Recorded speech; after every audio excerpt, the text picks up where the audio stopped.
Hi everyone, Mr. Ang here. So in today's video, we're going to go through our chapter on thermal processes. So this chapter has three parts. Okay, the first one is about thermal equilibrium. The second one is about the methods by which energy is transferred by heating.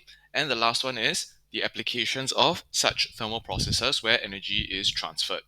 So you might recall from previous chapters about energy that heating is one of the ways that energy can be transferred from one store to another store. However, heating can be very complicated, and we're going to delve a little bit deeper into what heating actually means and the type of processes that can take place. You might also recall, okay, some of these from what you've previously done in Sec 2 about transfer of energy as well.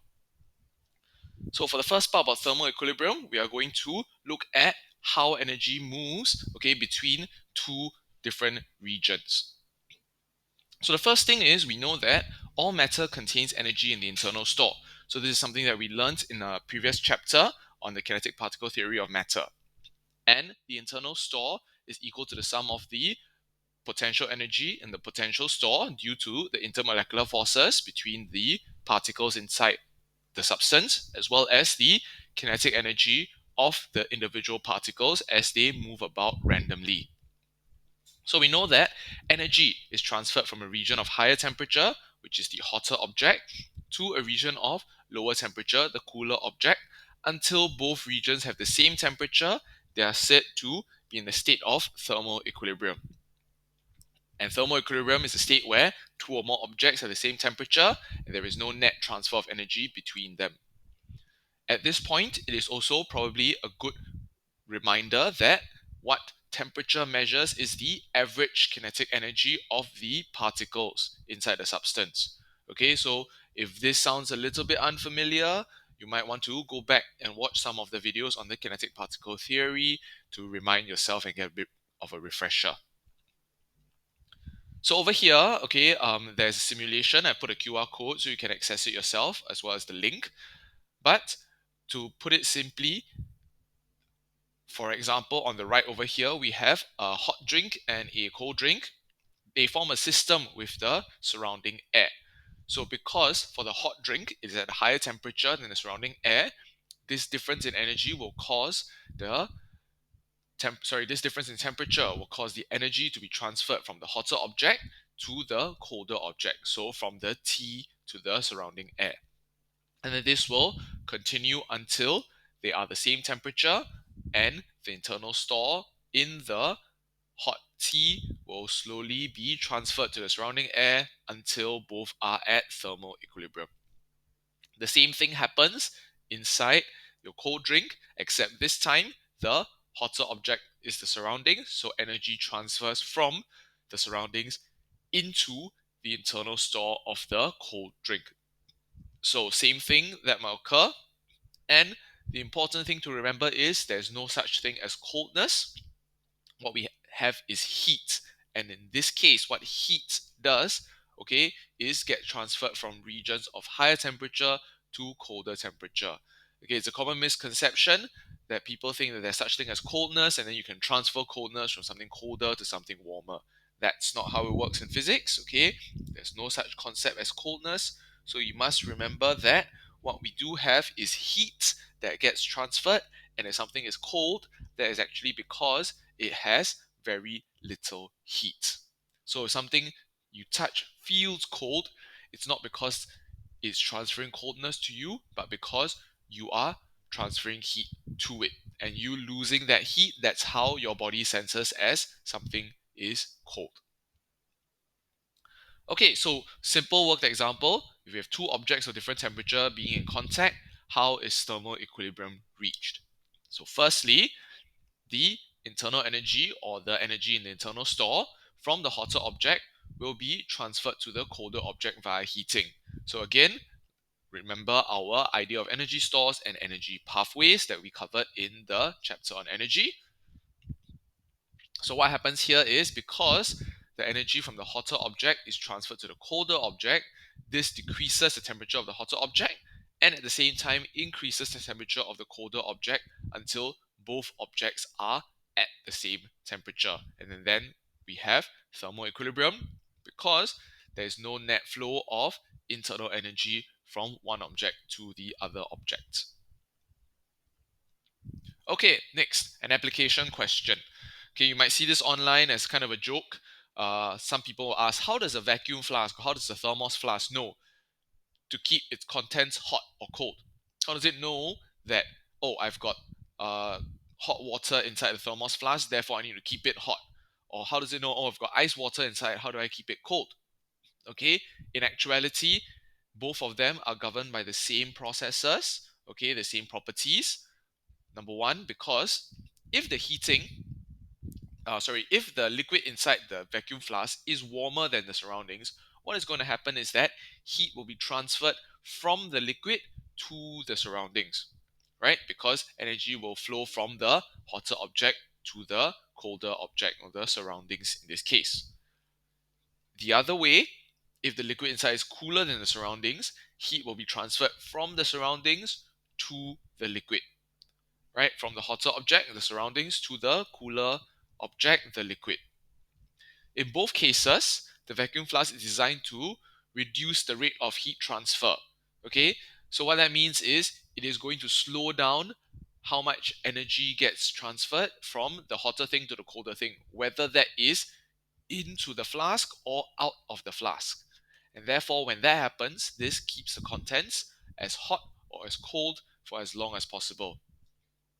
Okay, so this is a simple application question that you might understand a little bit more about how come, okay, those insulating flasks, insulating cups, they can keep the contents hot for a very long time or keep cold liquids for a very long time as well. Okay, so a quick summary. Very simply, internal energy is transferred from a region of higher temperature to a region of lower temperature until this difference is zero. So once they are the same temperature, they are called in thermal equilibrium. And this thermal equilibrium describes a state in which two or more objects, they have the same temperature and there is no net transfer of energy in between these two or more objects. So moving on to the next part. How is energy transferred by heating? Okay, so you see the terms conduction, convection, and also radiation. This might remind you of some of the things you covered in Sec 2 about heat transfer. Okay, so if you do feel like this is something you're already a bit more familiar with, please feel free to go a little bit faster in this video. So how is energy transferred by heating? Okay, let's take the example of a barbecue pit. Okay, so in the barbecue pit, we feel warm even before we reach the barbecue pit from a distance away. Additionally, okay, the metal tongs, if you accidentally leave them on the pit for too long, they can become too hot for us to hold. And the air above the pit can become so hot that when the wind blows or when this hot air comes towards you, you might feel this intense heat and then you have to take a step back. So all these happen to the three processes of energy transfer by heating. Okay, we call that conduction, convection, and radiation. So let's start with conduction. Okay, conduction is a process of energy transfer where energy is transferred through the passing on of vibrational motion from one particle to another particle. So the example here is between a metal and a wooden ladle. So as you know very well, metal is a better conductor of heat compared to wood. We will explain why the structure of the metal and the wood causes this difference. Okay, but in conduction, what happens is that energy is transferred from the hot soup to the handle. And what happens here is the motion, okay, as we recall from our previous chapter of the particles, where they're always vibrating, constantly vibrating, they get transferred from one particle to another, and this is how the internal energy gets transferred as well. So, how well energy transfers is linked to the conductivity of the material, meaning that if you can transfer energy quickly, they are good thermal conductors. Okay, if they are not good at transferring energy quickly, they are poor thermal conductors, otherwise also known as thermal insulators. So in solids, generally, metals are better conductors than non-metals. Okay, And that is because even though both of them are made up of atoms and molecules, metals consist of free electrons. So these free electrons actually are the same reason why metals are electrical conductors as well. Okay, and in these free electrons, okay, they are able to move around the metal. They're not bound to the metal. You might remember this from chemistry. Okay, and they go quickly and transfer energy very, very quickly throughout the metal. So if you take a look at this diagram, over here I have a non-metal. What's happening is my heat source is at the left and energy is being transferred to the rod by heating. So as you recall from the kinetic particle theory, as something gets heated up, the particles vibrate more and more vigorously. Okay, in a solid, they are in their fixed positions. So what's happening over here is that the particles are going to vibrate faster and faster, and as they vibrate, they are going to collide with the neighboring particles. So when they collide with the neighboring particles, energy is transferred from the more energetic particle that is vibrating more to the less energetic particle which is vibrating less. So this process repeats slowly, and eventually, okay, the energy gets transferred from the left side to the right side over here. And slowly the temperature of the rod will increase throughout, and eventually, if you leave this long enough, okay, the whole rod will be in thermal equilibrium at the same temperature. However, in metals, okay, this happens as well. The particles, the metal atoms, they are going to vibrate about their fixed positions. They are going to collide with their neighbors. But in addition to that, okay, these free electrons, they are able to move around the particle very, very quickly. So as they move within the metal, they do not need to collide directly into a neighbor. Sometimes they can go a little bit further. And because electrons are much lighter than atoms, they can go very quickly. And because they are free, they can go very far. So the energy transfer happens a lot quicker. The whole piece of metal reaches thermal equilibrium much faster. That's why it is a better conductor of heat. So what I have over here is just a quick video, okay, showing how conduction happens in a solid. So you can see over here I have a flame on the left, and the particles slowly get heated up on the left. The color change is just there to make it clearer, but they are also vibrating faster and faster. So as they do so, they collide into their neighbors and transfer this energy until eventually all of them reach that same temperature and all of them are at thermal equilibrium. Okay, so feel free to rewind that about 30 seconds to relook at the video again.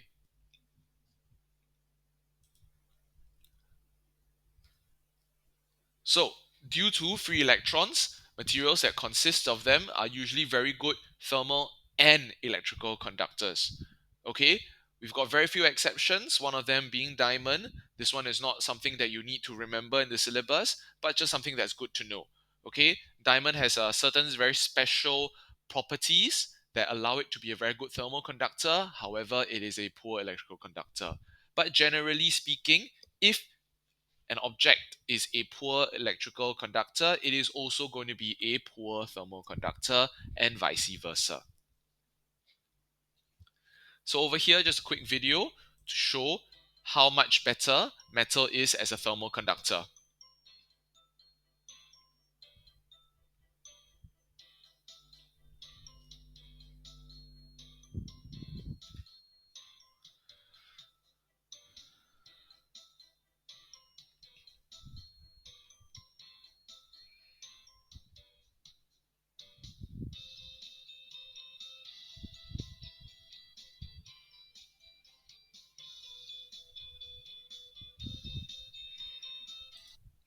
So you can see from this just very short clip, it's very, very clear that, okay, the copper pipe is able to conduct the heat away from the paper much more quickly than the wooden rod is. And when this happens, that means that the paper doesn't light on fire because the paper itself is not going to be so hot. However, because the wooden rod is a poor conductor of heat, it is not able to quickly transfer the heat away from the paper. So the temperature of the paper becomes very, very high, and that leads, okay, to the paper lighting up on the right side over there. So, critical thinking question: if I've got a metal mug and a glass mug, both containing the same amount of water at 50 degrees, which of the mugs will reach room temperature first? So, I think from our day to day experience, we know the answer is the metal mug. So, why is that the case? Because the first thing that we need to think about is what way is energy being transferred? Number one, okay, energy is being transferred from the hotter object to the colder object. So from the water into the surroundings. Then next, based on the properties of metal and glass, we know that metal is a better conductor of heat because metal has free electrons within. So this better conductor of heat is going to allow the energy to transfer from, okay, the hotter water into the surroundings at a faster rate. So that means that eventually reaching thermal equilibrium will take a lot less time for the water in the metal mug compared to the glass mug. So the way we have to explain this is to really break down, okay, first identifying what is the way energy is flowing from which object to which object, and then thinking about the method by which it flows. So in this case, we've only talked about conduction so far. And then finally, is it happening quickly or is it happening slowly? So we'll come to this thinking process later on as well as we learn more about our next two heat transfer methods. So we've already talked about conduction in solids, but what about liquids and gases? Okay, so you can see over here this cup sleeve, which you might be familiar with if you bought drinks from, let's say, Starbucks or something. Okay, they contain parallel ridges that have air pockets. So the thing is, cardboard and air, they're both poor conductors or insulators. So the sleeve actually insulates our fingers from the hot drink. Conduction through liquids and gases is not as effective as through solids because, as we know from the kinetic theory, the particles inside liquids and gases, they are much farther apart than those in solids, especially gases. Okay, as you know, gases, the particles are very far apart, whereas in liquids they are still touching. Okay, so because of that, the probability of the particles colliding into each other, transferring their energy, is lower in liquids, very much lower in gases. So that's why liquids and gases are usually poorer thermal conductors than solids. So what about metals in liquid form? Are they going to be poor conductors or not? Okay, so actually in metal form, okay, in liquid form, metals are still going to be pretty good conductors because the free electrons are more likely to be able to transfer that energy quickly. So let's move on to our next type of energy transfer, convection. So convection is a process of energy transfer by convection currents inside a fluid meaning a liquid or gas, due to differences in density. So as we learned before, as liquids are heated, they will expand and increase in volume. So what this results in is density changing. And as we know, the change in density will affect whether the liquid rises or it falls. So the warmer liquid, being less dense than the surroundings, will end up rising, and then vice versa. The colder liquid, being more dense than the surroundings, they will end up sinking. So this process, okay, will result in what we call convection currents as it repeats throughout a liquid. So you can see over here the different steps. So in our first step, when you heat a pot of liquid from the bottom, you can see that the liquid at the bottom of the pot, they will expand due to this heating via conduction. So we still have conduction going on because from the pot to the liquid, it is a solid in contact with a liquid. Okay, so that is conduction. The particles are going to be vibrating and transferring energy to their neighbors through these collisions. However, what's going to happen once the liquid gets warmed up, once the water gets warmed up? It is going to get hotter, they expand and become less dense. So step two over there, warmer, less dense liquid, it will rise towards the top. So it cannot rise by itself without nothing happening to the rest of the liquid. So in the rest of the liquid, it is cooler. So because it is cooler, it is denser, and therefore it will sink to take the place of the rising liquid. And then you can see that what happens here is this process will then repeat, because when the liquid that is cooler sinks and goes to the bottom, it is going to end up in contact with the hot part of the metal. And once it's in contact with the hot part of the metal, it is going to start heating up. So as it starts heating up this way, okay, the process will repeat. And the liquid at the top, it can lose some of its heat to the surroundings. For example, the air around it, because the air around it, the surroundings are a bit cooler. And when that happens, okay, it will then become colder, it will become less dense, it will maybe start to sink. So here's a demonstration on convection currents happening in a liquid.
Okay, just going to stop the video here, okay, because then further on, it's just an explanation about some of the applications of convection.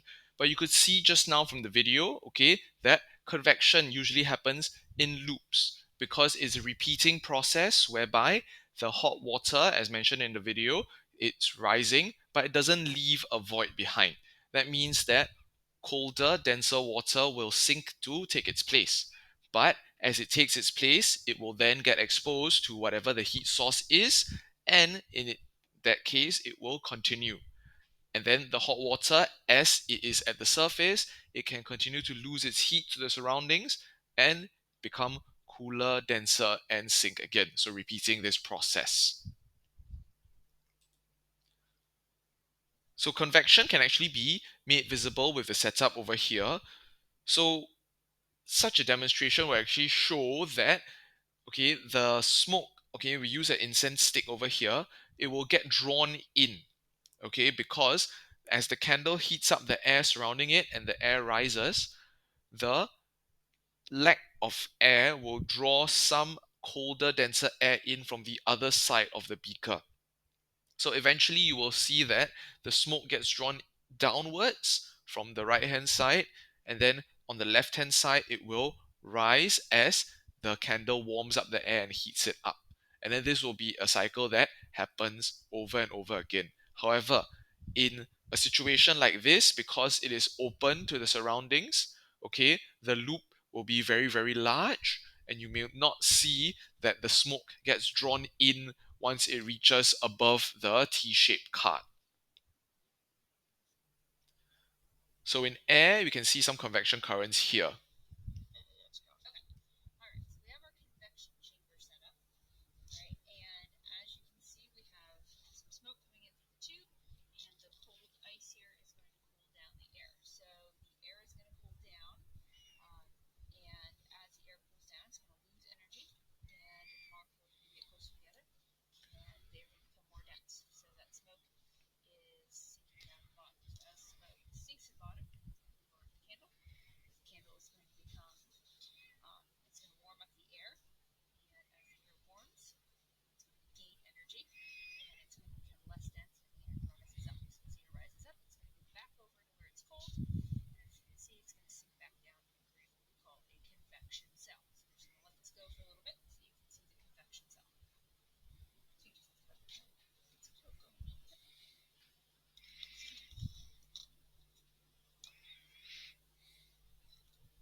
Okay, so the difference between this setup and the previous is the demonstrator here very smartly covered the container. So because the container is covered, that means that the smoke cannot escape.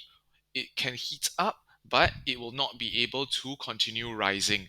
So that is why, okay, you could see a very nice convection cell happening in this setup here with the smoke visualizing, okay, the movement of air as it gets heated and then cooled down. So you might notice something else, okay, that they've put the cooling on the top, okay, away from the heating, which is at the bottom. So this also explains something that happens in real life. How come air conditioning units are placed at the top of the room and not at the bottom of a room? And for those of you who've traveled to colder countries, how come radiators that give off heat, that warm up the air in a room, they are placed at the bottom of the room and not at the top of the room? Because if you place the aircon at the bottom of the room, all that is going to happen is that the cool air is going to remain at the bottom of the room and you won't have a convection current being set up. Similarly, if the radiator is at the top of the room, all the warm air will stay at the top of the room and the bottom of the room will still remain cold. So, in order to set up a convection current, you must be very intentional about where you put either the source of heat or the cooling object. Because if you put it in the wrong place, what's going to happen is you will not get a cycle where colder air comes in and then gets heated up, or warmer air rises and gets cooled down. Then the lack of a convection cycle would mean that the cooling or the heating would not be very efficient, and you would get the bottom of the room or the bottom of the space being cold while the top of the space being warm, rather than have the air circulating around the entire room. So, an application question: why do we use a lid to cover a pot of hot food or hot drink? Okay, that is because what we want to do over here is to reduce the amount of heat loss by convection.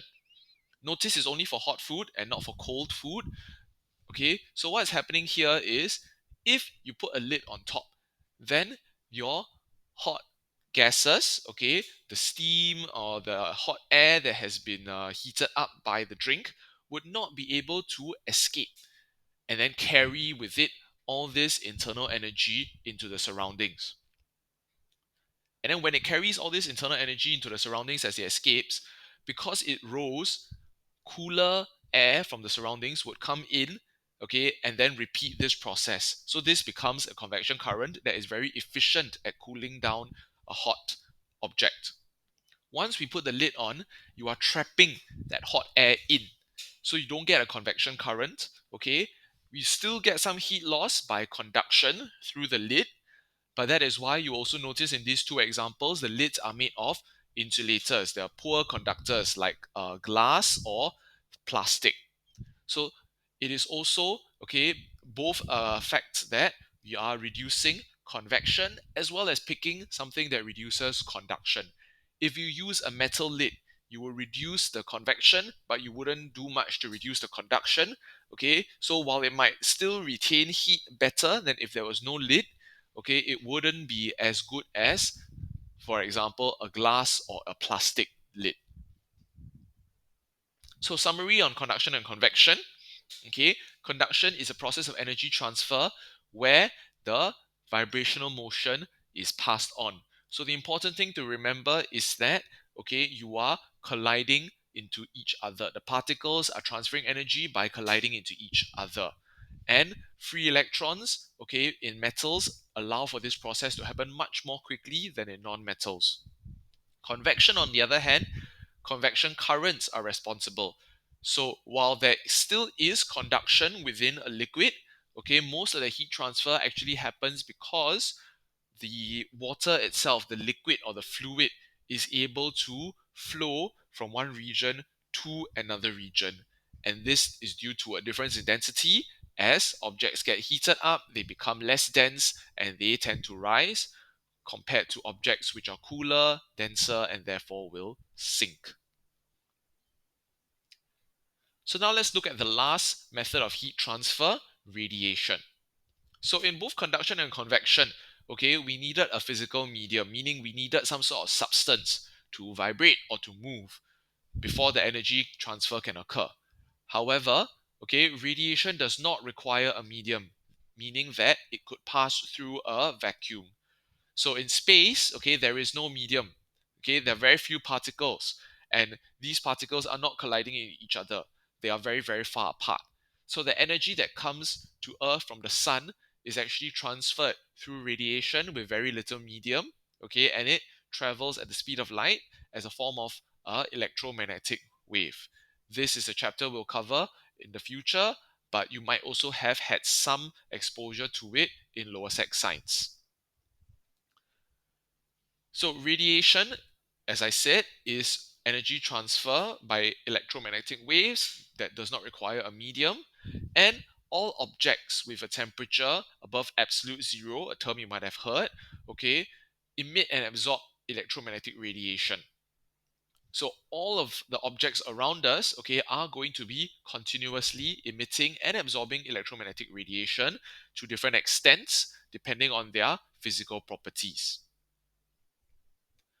So these are the physical properties that affect the rate at which they emit or absorb: the temperature, the area, as well as the color and texture of the surface. So let's go through them one by one.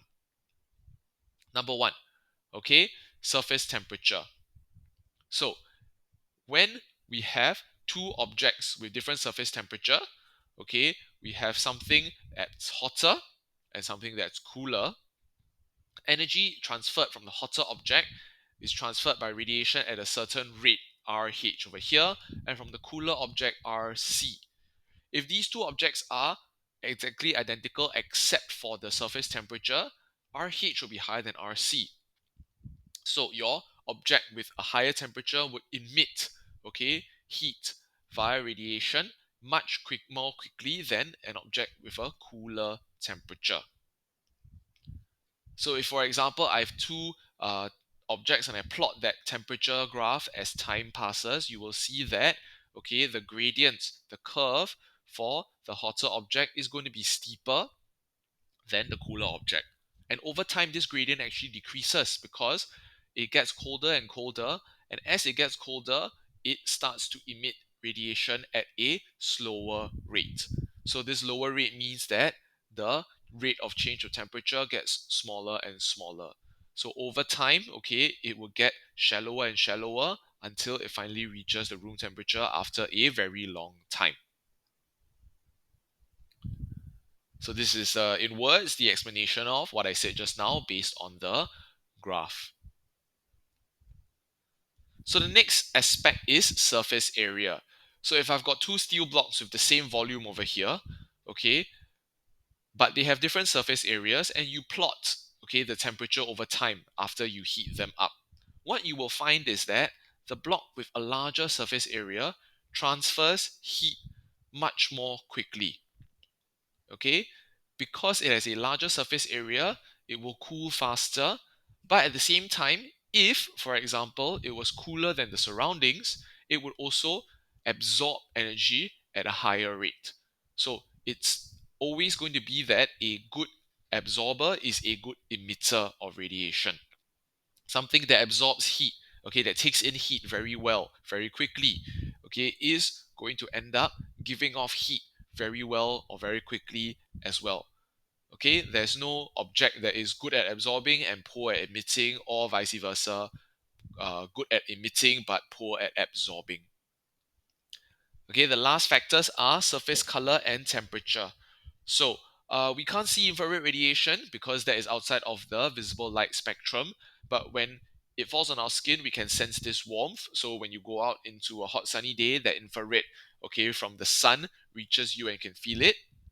So a surface that reflects red light, which is very close to infrared, is often a good reflector of infrared as well.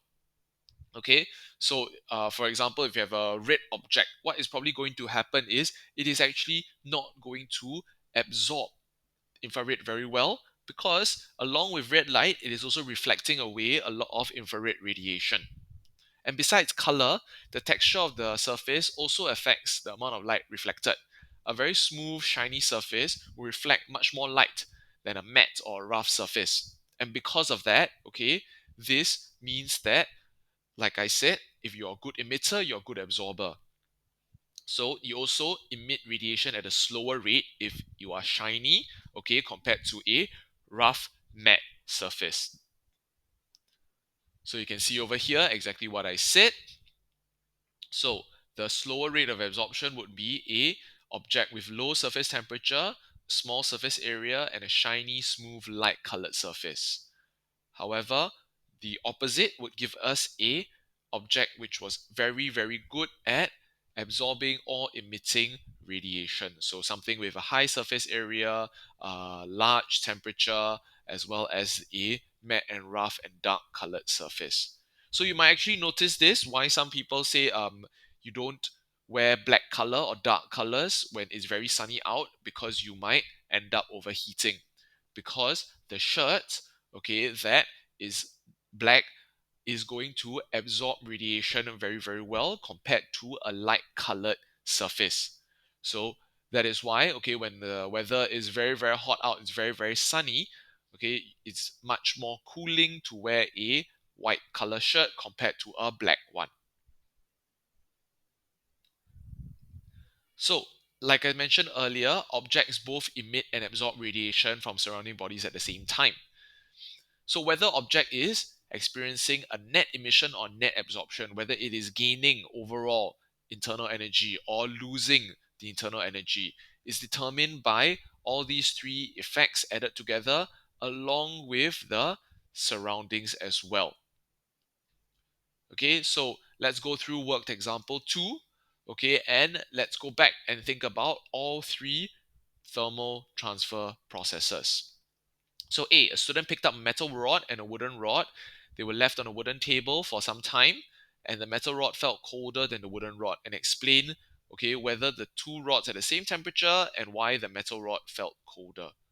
So number one, of course, the two rods have the same temperature because they were left on a wooden table at the same time. They are at thermal equilibrium. Okay, but next, why does the metal rod feel colder? It is because it is a better conductor of heat compared to the wooden rod due to the presence of free electrons. Therefore, this metal rod conducted the heat away from the person much faster than the wooden rod, which make it feel colder compared to the wooden rod. Part B.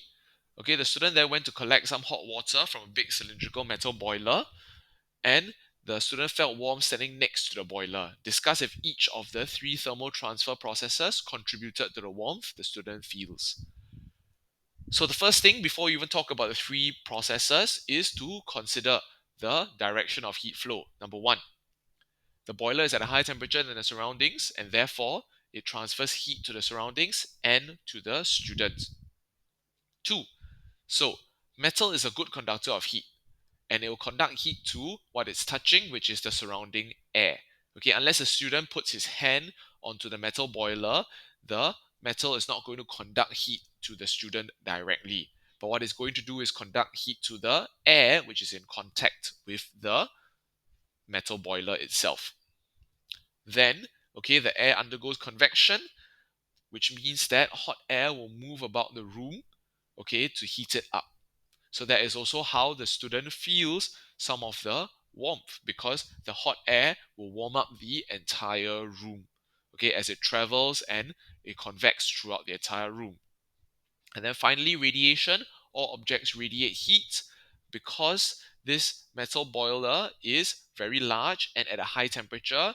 Okay, it is a good radiator. It is radiating at a higher rate. So it is one of the factors that also cause the student to feel the warmth. So all three processes here contribute to that energy transfer or to the warmth that the student feels when they get close to the boiler. Okay, so another one. Tom places a slice of frozen meat on the defrosting board. So it's made of metal and there are grooves. Okay, so the board defrosts the meat faster than when it's placed on a ceramic plate. So A, explain the main transfer process that takes place. Okay, so conduction. Because the meat is in contact with the metal board, it's a good conductor of heat. Okay, so why does that allow okay, the meat to defrost, because we must think about the direction of heat flow, which is from the surroundings, which are warmer, to the meat, which is cooler. So, as a good conductor, what is going to happen, okay, is that the heat is going to be transferred from the surroundings, conducted to the metal, and then from the metal to the slice of frozen meat. Of course, conduction is going to happen directly between the air and the piece of meat, but because air is a gas, the particles are far apart, this conduction happens very, very slowly.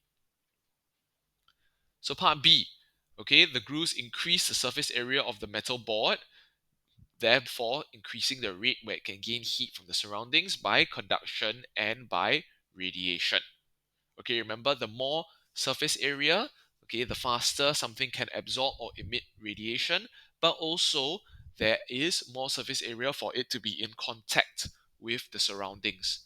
So this will allow it to gain heat from the surroundings, okay, because what's happening here is it is transferring heat to the meat, making itself cooler than the surroundings, so therefore it must gain heat from the surroundings, okay, and how it does so is by conduction and by radiation. So next question, a very good thermal insulator blocks the transfer of energy through it, okay, is this statement true or false? And explain the answer. So one, false, okay, all materials will conduct heat through it. There's no such thing as blocking the transfer of energy totally. So in question 2, we've got a large beaker filled with water. Will convection occur if it's heated at the top of a blowtorch, and why or why not? Okay, so no convection will occur because the heated water will be less dense and it wouldn't sink.